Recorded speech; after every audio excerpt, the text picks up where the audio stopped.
Good evening. I'm Yaakov Katz, a senior fellow at the Jewish People Policy Institute, and welcome to another episode and session of the Inside Analysis and look at the Israel-Hamas war and its different ramifications and consequences, not only here in Israel, but around the world.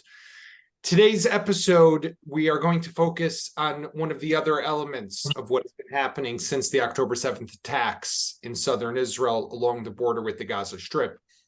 Something that we've kind of touched upon on the periphery, but today we're going to dive a bit deeper into it, and that is the issue of course, anti-Semitism. I was reading earlier today how France's interior minister used language just, I think it was yesterday, saying how anti-Semitism has exploded, literally, in France since the October 7th attacks. And there's no one, I think, two better people to discuss that with us today than Dov Maimon, a colleague of mine at JPPI, a senior fellow, who just returned a couple of days ago from Europe, where he was meeting with officials, Jewish community members, and holding talks and giving lectures about everything that's been happening, as well as Simone Rodan Ben Zakane, who is the managing director of AJC Europe, lives in Paris, but manages all of the American Jewish Committee's activities throughout the continent, so very plugged in to the other subsidiaries and offices that they have throughout Europe. So before we go to our two panelists, I did an interview earlier with Michal Cotler, who is the Israel's special envoy to combat anti-Semitism.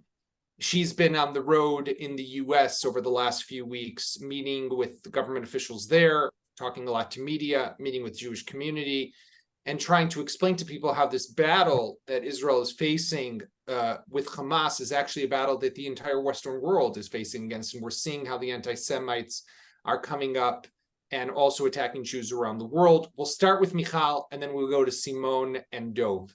So here is Michal Cotler. Michal, great to have you with JPPI. So shortly after the war breaks out, you get on a plane, you're flying to the US. In the beginning, you're talking about the war, but that whole conversation has now shifted to some extent, I'm guessing, because of this crazy, insane rise that we're seeing definitely in America, but around the world when it comes to anti-Semitism. And the way I've looked at it is that this is an interconnected battle, right? You have the war that we're fighting here against Hamas, but the battle against Jews, or the fight against Jews, it's a war that's against all of us. So I'm curious how you see what's happening. So 100%. First of all, thank you for having me on, Yaakov. And, you know, when I got on that plane about 5 days after the war began, after burying our best friend's son, and leaving my own 3 children behind who are in the army and my 4th who's in high school, I have to say that it was one of the hardest decisions I had to make. But it was clear that there was another front to this war. It was, for anybody who's been watching and been tracking the mutation of anti-Semitism in international institutions, on university campuses, online, social media spaces, on the streets, anybody who has been tracking for the last decades, as I have, was bound to know that the intersection, or what 10/7 did, was actually a huge explosion that basically exposed many, many masks. And as the war on the front lines in Israel was raging, and by front lines, I mean, as you know, the entire country, which is on the front lines, actually the unconventional war for public opinion that has been raging for decades, as I mentioned. International institutions like the UN, university campuses, social media spaces. It was going to be a moment of reckoning for all of those spaces that allowed the mutation of anti-Semitism to fester and permeate, and in the most unfathomable way, that the very same anti-Semitism that fueled the war crimes, the crimes against humanity, the atrocities of October 7th, were going to lead to the anti-Semitism that would, as I said, unfathomably deny, justify, support, and attack Jews around the world in the wake of the atrocities of October 7th. And so what we have here is the making of a perfect storm, which, as I said, has removed so many masks for so many people. And so that first emergency trip was basically in preparation for what would happen. And then I headed back shortly to Israel, just literally for a weekend, and right back to North America because the war is raging. And as you mentioned, Paul Kessler indeed was killed in a demonstration waving. The last picture of him is waving an Israeli flag. And we still do not know the president of a shul that was murdered 2 weeks ago. And we haven't been told exactly what happened there. Right. Yeah. It's almost amazing when you think about it, right? we really are the chosen people. We get attacked, we get invaded, our people get butchered in their homes. And then, some people, there's an outpouring of sympathy and solidarity. But the moment we start to defend ourselves, every single anti-Semite in the world comes out of the woodwork. I mean, it's like we get attacked for defending ourselves. So what does the world want? What do these, I just think maybe just at the foundation is a hatred for Jewish people, right? But also like they just love dead Jews. How do you understand, like, what is this? So I'll say people don't even love dead Jews, right? We saw Jews burned. We saw Jews raped. We saw Jews bludgeoned and mutilated so badly. And we have 240 plus abducted Jews right now in the hell of Gaza. And what we understand actually is a very, very terrible observation, which is people don't love dead Jews if they can defend themselves. What I have said over and over again is 2023 is not 1943. It isn't. When this war broke out, as we all know, it was Shabbat morning. Some of us were dancing with the Torah for Simchat Torah, and some of us were dancing at a peace festival. You cannot have more two diverse kinds of dances. And yet all of us were targeted precisely because of who we are, Jews in our nation state, Israel, to which Jews and indigenous people returned after thousands of years of exile and persecution. And in many ways, the fact that for the first time, maybe in history, Jews not only have sovereignty and independence and a defense force that can defend ourselves, but actually half of us in the rest of the world live in relative safety with actual boots on the ground elsewhere in the world, so that not only can we, but we must defend ourselves.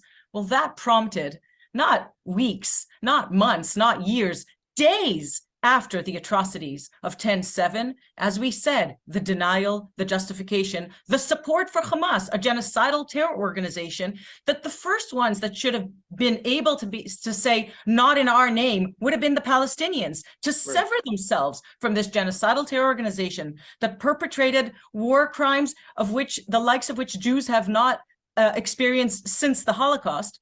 And yet exactly the opposite happened. An outpouring of support, as I said, that actually, for me, exhibits what we've known for a long time, that the mutation of anti-Semitism that was enabled by the co-opting and weaponization of international law principles and human rights, I would say the guiding social construct of our time, because anti-Semitism latches on to whatever guiding construct of the time it is, right? Religion, science, now human rights, the secular religion of our time, has been co-opted and weaponized. And so in all of those spaces and places, what became the dehumanization and the delegitimization and the double standards that used to target the individual Jew, barring him or her from an equal place in society, is the dehumanization, the delegitimization, and the double standards that we have seen since the atrocity of 10/7, barring the Jewish nation state from an equal place in the family of nations. In that, or exposing that the modern, mainstream, mutated form of anti-Semitism is anti-Zionism, or the denial of Israel's very right to exist in any boundary, right? We all understand that the genocidal call that was projected on the library wall of the George Washington University when I was sleeping in Washington, from the river to the sea, we all understand that that's a call to annihilate the state of Israel. And glory to our martyrs. Those are Hamas charter, which, like Mein Kampf, calls for the annihilation of the state of Israel and the murder of Jews. And that has been supported, celebrated, glorified in what we consider progressive spaces, as we said, universities around the world, and certainly in North America. As a grandson of Holocaust survivors, I remember growing up we're talking, well, you're in Chicago, and always never understanding how could people deny the Holocaust, right? And I watched what happened over this last month, and I see the denial, and you see it in real time. You don't have to go all the way back to that. I mean, just how people can tell a different story. And I'm curious, about the anti-Semitism. So you're there, you're meeting with government officials, you're meeting with, city, state officials, you're talking to the media. What can practically be done? I mean, obviously, you spoke about university campuses. The stupidity and the ignorance is just amazing, but there's something deeper that's going on here. Is it fixable? Can it be changed? Is there a remedy? So as you said, I've met with the second gentleman and with mayors, with university provosts and chancellors, with leaders of organizations. And in many ways, the single most important first step that I have underscored to each and every one of them whenever they say we are committed to combating anti-Semitism, I ask a very simple question, and that is, what is anti-Semitism? And very often there's this sort of dumbfounded expression.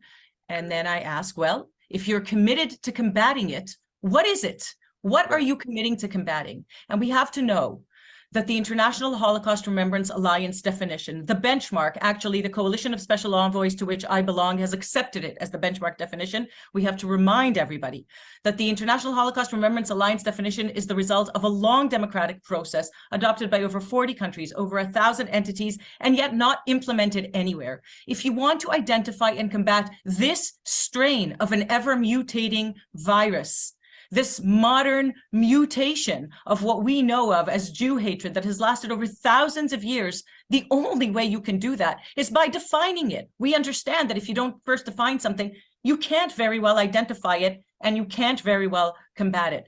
And so in every space, law enforcement mechanisms, cities, universities, countries, White House strategies, there is no point in beginning the process of identifying and combating anti-Semitism without a clear adoption and commitment to the implementation of the IHRA working definition of anti-Semitism, a critical resource. And I remind us, I spoke yesterday at the UN about the first step of this Orwellian inversion in which Zionism became racism, according to the 1975 UN resolution, later reverted, but it didn't matter at that point because it had spread. Zionism is racism in the UN, what we know of as actually Soviet propaganda, now alive and well on every university campus in the name of progress. Well, the apartheid lie came soon thereafter in 2001, what we know of as the Durban Conference Against Racism in Durban, South Africa. For a good reason, because in Durban, South Africa, that anti-Semitic hate fest that was meant to be a conference against racism turned the next lie of Israel into an apartheid state. And what you mentioned next is perhaps the most Orwellian of all. And that is actually the appropriation and weaponization of the Holocaust, of the term genocide, coined because atrocities too terrible to imagine, but not too terrible to have happened, could not be described by any other word. Genocide that we should shudder to even utter the word. And actually, we know that 10/7, according to international law scholars from all over the world, had the makings of a genocide. The Orwellian inversion of taking the Holocaust, of taking the term genocide and turning it against the state of Israel, the nation state of the Jewish people, the Jew among the nations, actually rendering every Jew a target, because you know what?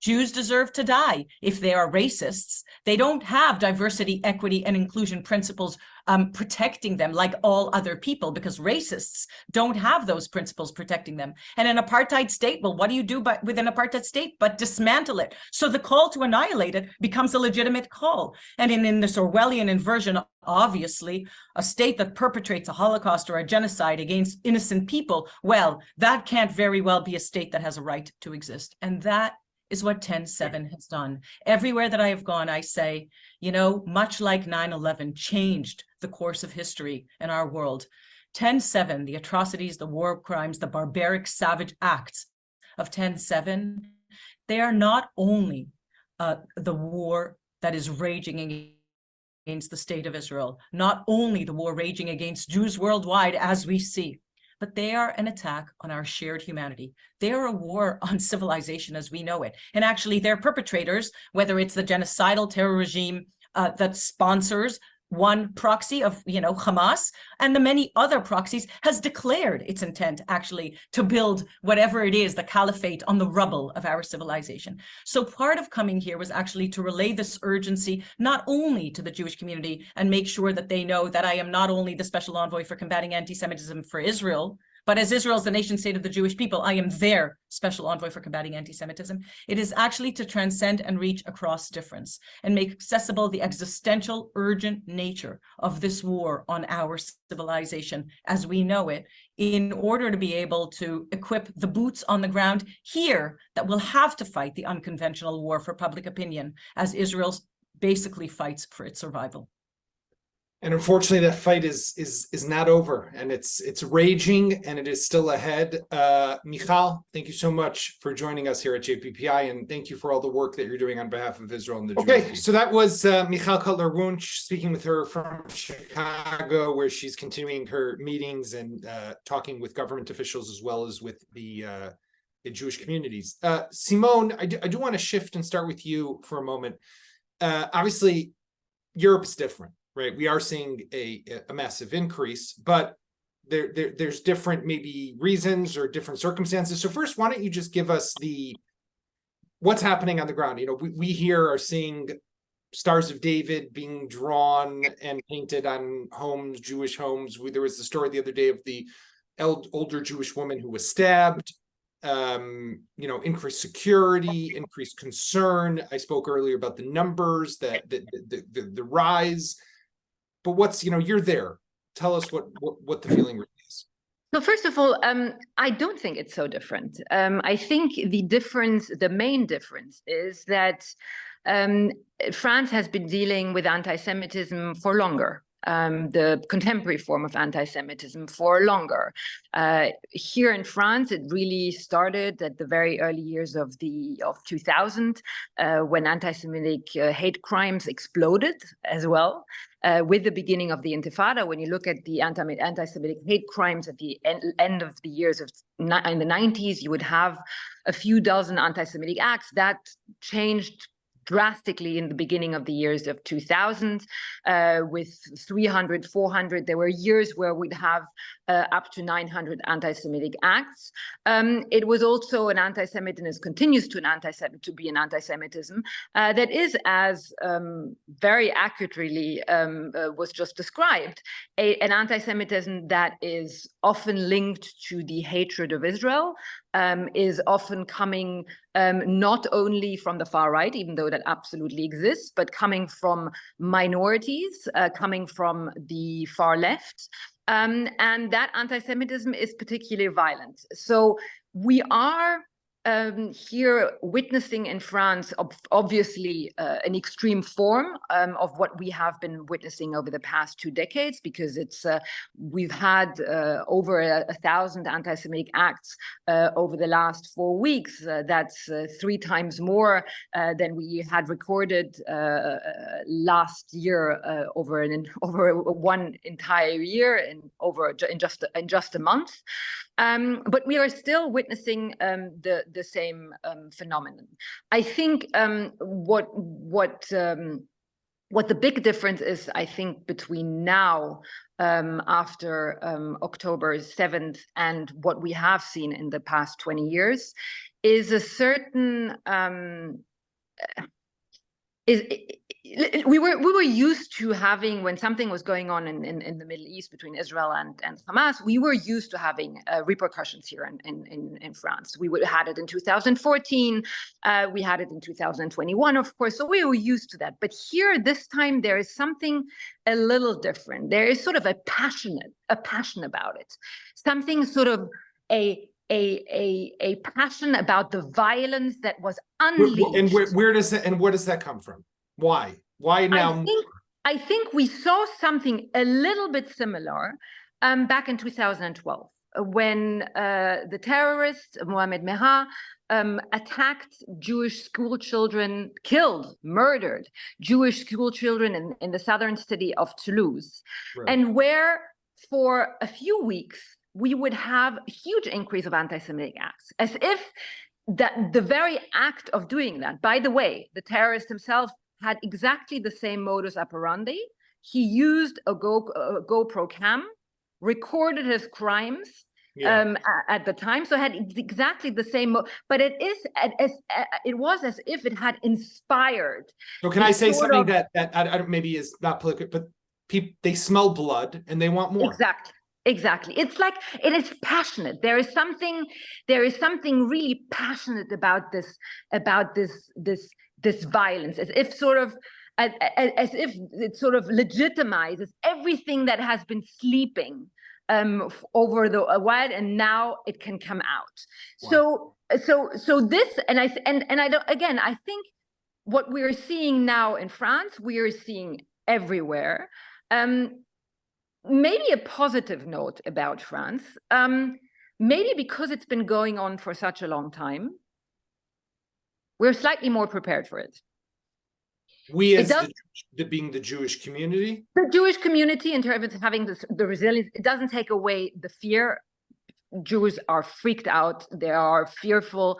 They are changing their names on their doors. They are taking off their mezuzot. They are not wearing kippot in the streets. They are afraid to taking their kids to school. But that was also, by the way, to some extent, also the case before. But we are a little bit more, and I think we are used to it. So we are a little bit more resilient. And I think the society as such and the government as such is also a little bit more prepared. So, for example, while the demonstrations were, frankly, some of them were horrible and really not candy to the eye, because the government had decided to ban many of them, they were actually not violent. Contrary to, by the way, to 2014, where the demonstrations in France were the most violent out of all demonstrations that were happening across the world. They were more violent than in the UK. They were more violent than in Germany. But because I think the government has been so adamant, so clear, so strict, there has been a little bit less of that. And we'll have to see. Again, I'm not painting it all a rosy picture. Don't get me wrong. It's far from being a rosy picture. But there is a certain preparedness, even in the ability to have a conversation about what we are actually facing. About the fact that we are facing anti-Semitism that is related to Israel hatred, that we are facing an anti-Semitism that is coming from Islamist sources, that is coming from within the Muslim community, that we are facing an anti-Semitism that is coming from within the far left. And to some extent, Jean-Luc Mélenchon, the far left leader, is relatively isolated. So again, far from being a rosy picture, I think there is a little bit of something of being slightly more prepared than, for example, what is currently going on in the United States. It happened so quickly, quickly. So, Dov, I remember 2015, after the Hyper Kasher and those attacks, there was a thought here in Israel, for example, that French Aliyah would spike, would climb, and the Jewish Agency and the Diaspora Ministry, everybody started to work really hard, and the Aliyah Ministry to see, and the numbers kind of went up, but nothing significant. Ofer Sofir, Israel's Minister of Aliyah, said it was yesterday, the day before, that he expects there to be a massive increase of Aliyah after this war because of the anti-Semitism that Jews are facing around the world. When you think about France in particular, what would your response to that be?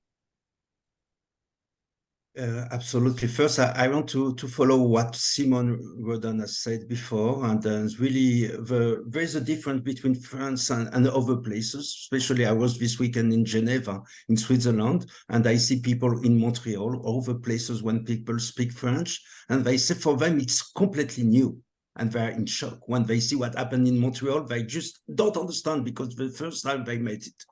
And in Geneva, there was a firebomb that was thrown at the entrance to a synagogue in Montreal. Yeah, exactly. Yeah, in Hebrew Foundation in Tolas des Ormeaux, and then Geneva also. People are really frightened. They feel alone. They feel they have nobody to talk to. Nobody can hear them, and they don't understand what happened to them. And in France, it's not the same thing. I will say the danger is higher than ever in France. Yesterday, just stopped 3 people wanted to kill Jews, and they're passionate. They are passionate with killing. It's a really crazy thing. It's people who have nothing to do in their life, and they want to kill Jews like an absolute way to find redemption or salvation or something. It's very, very dangerous, and the community is not ready for that. And the community and the police is not ready for that. They cannot protect the Jews, really. So we feel the Jews are somewhere aware that there is very dangerous, but they are not scared. They can speak about it. They can articulate something about it. What could happen with Aliyah? So as you say, in 2015, as I wrote then, the plan Aliyah for the national plan, Israel plan for Aliyah, and we get a lot of Aliyah. And then we Aliyah, it's one of the people who can go away. It's not everybody can go away. People who have a family, people who have old people, they take care of their parents, people who have no money, they don't have enough resources to make Aliyah. So it's today we think that it's very difficult to move to Israel, especially during the war, for sure, but even after the war. But we see already in the last 3 days, or in last week, we have dozens of families who have registered to make Aliyah, and they probably will do it. So it's a really, regarding Aliyah, we expect a spike. It will be different. It's a new population who will come to Israel because they really feel that there is not so much pink scenario for French Jews. So this is the point. I just want to add 2 things. It's not only the Jews are scared, maybe they are just paranoid, but it's not that. The European Commission has condemned the situation where Jews in Europe are living in fear once again. The director of German domestic intelligence, Thomas Eilenwang, I recently warned again the return of the darkest hours in national history. So it's not something only the Jews are aware of that. People around are really aware. And regarding what happened with America, we can say America is becoming Europe. Like I say regarding Geneva and Montreal, they discover that. That's something the French Jews know well, a lot, and that's the reason we have to ask people like Simone and other people in France, because they have a lot of experience, and maybe we can learn from them about how to respond to that, if we can respond in any way. So, Simone, one of the interesting elements also of this war, I think, I'm not an expert on France, but just following European responses in the past to clashes that have taken place here, we usually see a stronger political condemnation of when there tends to be violence, whether it's in the West Bank or even in the Gaza Strip. Now here, what happened on October 7th was definitely of a different caliber and scale, and that has given Israel more sympathy from world leaders. But even, Emmanuel Macron came to Israel, has spoken a number of times. I think it was just yesterday or the day before, where he had a second or third phone call with Prime Minister Netanyahu, has been checking in regularly, has been quite steadfast in his support for Israel. You're not seeing him come out every day with calls for ceasefires like we're hearing a lot from the United States. And with that said, what makes that, I think, even more interesting is that for years now, we've been told that, France is taken over by the Muslims, has been taken over by the African immigrants, similar to like London-stan, which people talk about this happening in London. So you really see a very division or a split almost between the political class and the people on the streets, right? And, France is a country that has experienced homegrown terrorists, right? The guy, I mentioned Hyper Kasher before, that was a French, Muslim citizen who carried that out, as well as Bataclan, if I'm not mistaken, and some of these other attacks as well. So explain to me how you view kind of Macron and the political class, and knowing that there is this large, sizable population, right, that knows how to be violent. I mean, we saw riots not long ago after the death of the young boy by a policeman in parts of suburbs of Paris. Look like what you would expect to see on the streets of when there was back in the days of the Intifada. So how does that play out? So first of all, I think you're right. There is generally more sympathy in Europe, in France in particular, but generally in Europe, I think, with what Israel had to endure. I mean, I think the sheer horror of what happened on October 7th resonated profoundly with many European leaders. But you still do have, though, a sort of elements of sort of sympathy, of course, concern about the Palestinians that exist in the political class, without a doubt. But overall, I would say, sorry, can you hold on 1 second? Sorry.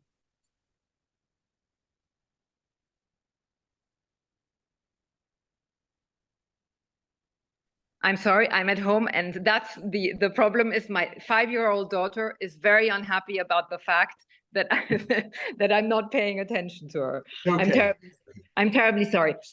So she doesn't like talking about anti-Semitism, and Yeah, I think she's a little bit sick and tired of me speaking about anti-Semitism in Israel these past days. That being said, let me go back. I think the issue, the fact that France in particular experienced terrorism itself changes a lot in its approach and its understanding of the situation in Israel.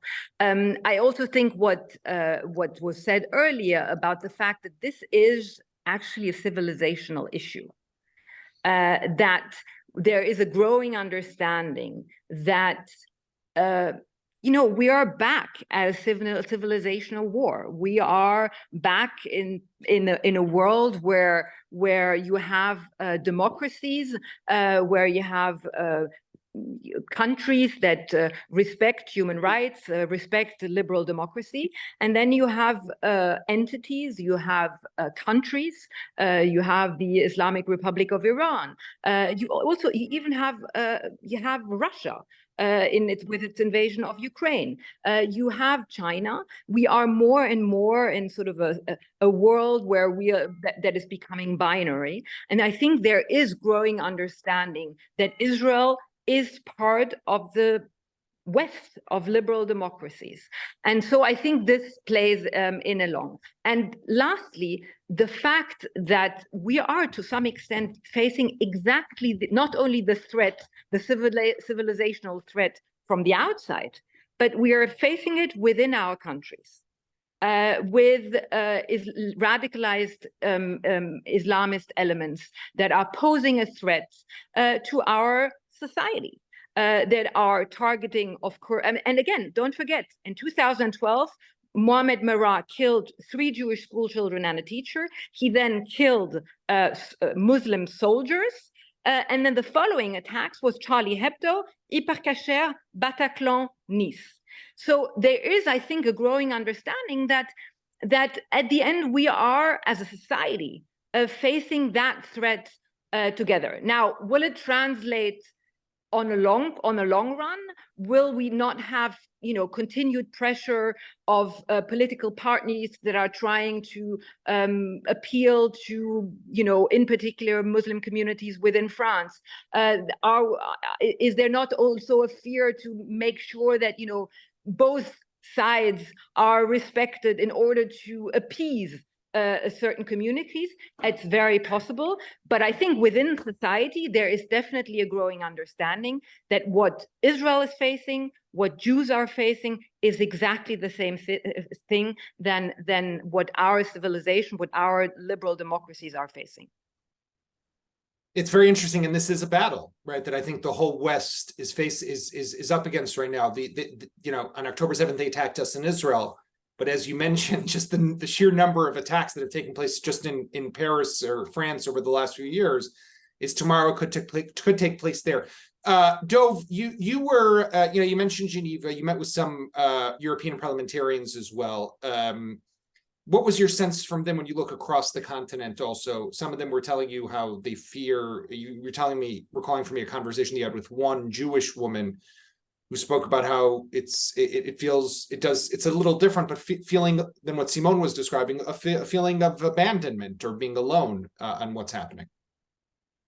Yeah, I think that's a big problem for the Jews. There are a lot of Jews who have been liberal for all their life. They belong to the leftist camp. They try to fight for all the minorities, for all the refugees.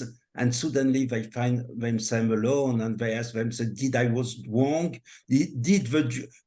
Maybe the Jews were paranoid, they can say which non-Jew is against the Jew are right, maybe I was wrong, and they don't want to be there, they want to continue to be, according to the Franz Rosenzweig famous sentence, I'm Jewish and everything human is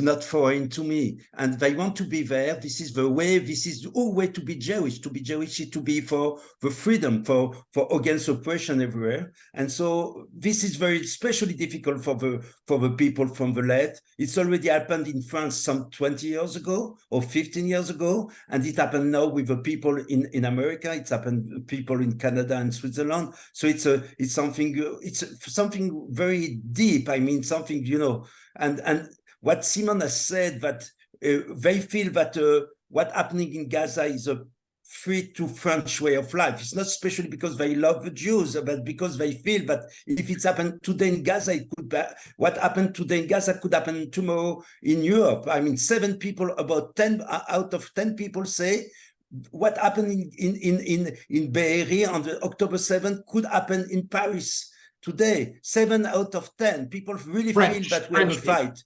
French people, non-Jewish people, they say, so they really feel that it's really a fight of civilization in some way. They feel the Muslim in some way do a threat to the riots. They tell the government, and so if you don't give us what we want, we can make riots. And if we have riots, we don't know what could happen in France. So it's a very, very fragile situation. And it's not very nice to be. We hope that it will be better in a few days. What we can say, the most important thing everybody has to remember, and what I told people in Geneva for the following, I told them, we live in solitude, a Jewish solitude, loneliness. But it has been the story of the Jews for 2,000 years. We are very lucky for us because after the war, Second World War, we are a 7-decade grace period, and this grace period is over. So we have to go again and to feel alone and to try. Maybe we can find other way, but it will not be easy. And the front line is everywhere. I mean, the front line is in Paris, and it's even more difficult for the Jews in Europe because in some way they are hostages for the foreign policy of Israel. I mean, they don't vote for the government of Israel, but they're affected. Yeah, they're definitely affected. They have collateral damage of something they cannot control. So it's even harder. When you are in Israel, at least you say, this is my country and I fight for that, and I assume I'm ready to pay the price. If I might just very quickly on what Dov just mentioned, there is, I think, an additional point that is particularly difficult today for French Jews, and that's the fact that in the back of their minds, most French Jews, whether they did Aliyah or didn't do Aliyah, there was Israel. There obviously still is Israel, but the sense of security of what French Jews have in mind about Israel today, I think, has changed. To know that 1,400 Jews were slaughtered, raped, murdered in the heart of Israel, is something psychologically extremely complicated for French and European Jews, I think diaspora Jews in general. Because there is sort of a feeling now that not only a feeling of solitude, but a feeling of nowhere to go. That wherever you look, there is danger. There is no safe space anymore. And I think that's a very distressing, nearly sort of metaphysical thought for many European Jews.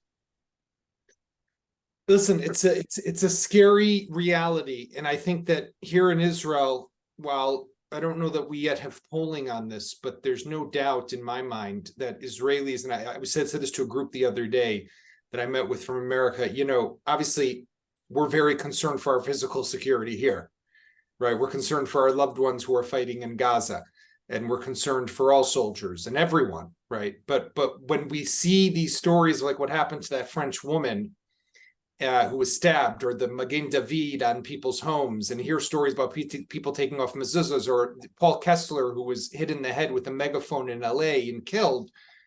I think Israelis get very concerned for people in LA and very concerned for people in Paris. And that's the beauty of our people, the Jewish people, I always say. Wherever we are, we're always, you're always more concerned for the person who's not next to you. And we think it's more dangerous in Paris than it is, Jerusalem or somewhere in Israel. We are lucky people. We are lucky because everyone feels lucky but the over Jews. Exactly.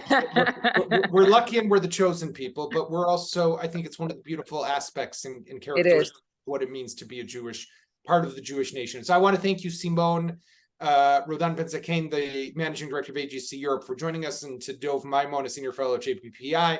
This has been another episode of our Inside Analysis of the Israel-Hamas war. We will be back again tomorrow. In the meantime, prayers for a peaceful and quiet night in Paris and in Israel, of course. Thank you. Am Israel Chai. Amen.